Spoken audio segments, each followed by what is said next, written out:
I would love to start with the words of Shakespeare when he said, "I wasted time, now time doth waste me." Our own Nnamdi Azikiwe of blessed memory said, "Give my youth back to me and I will pay any price for it."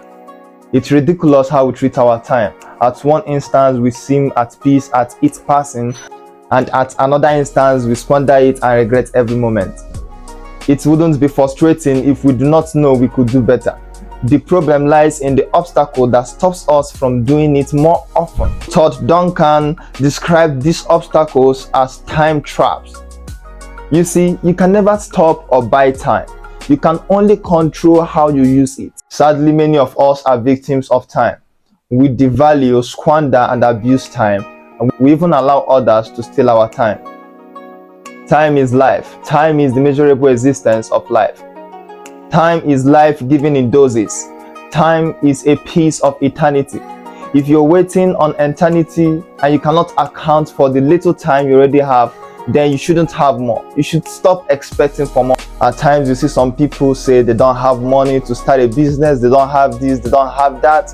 Man, you've got a priceless gift. If you got time, you got everything.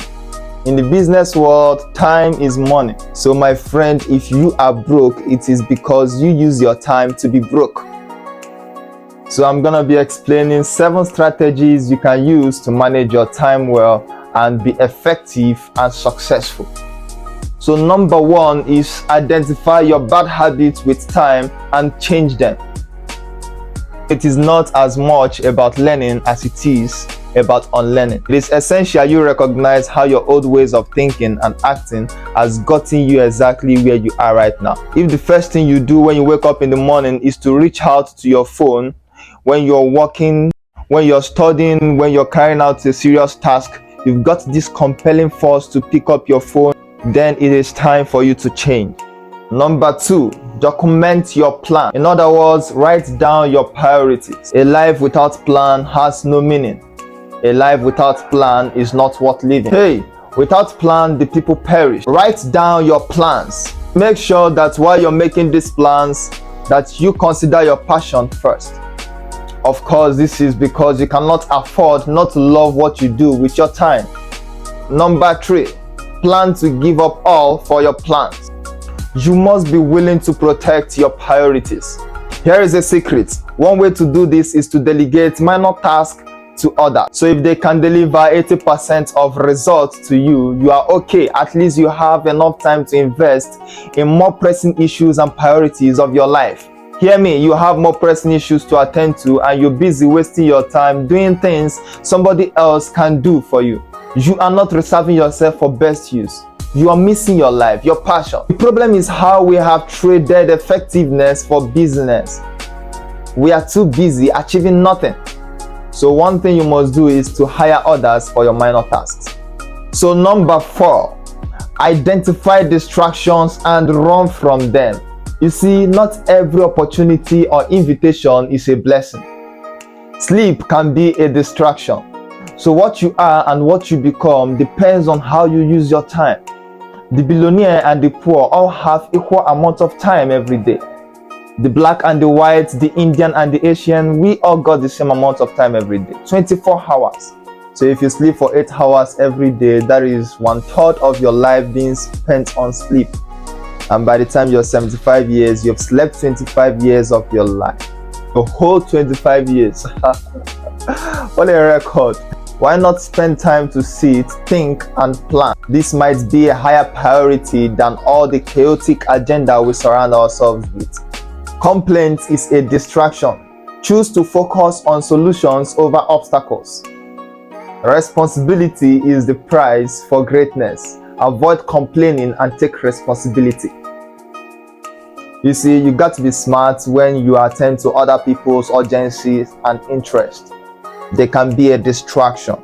And that brings us to the 5th strategy. Number 5, do not try to please everybody. If you must go far in life, you need to learn how to say no. Say no to some urgencies, say no to some invitations. Listen, everyone wants your time. You cannot be able to make everybody happy.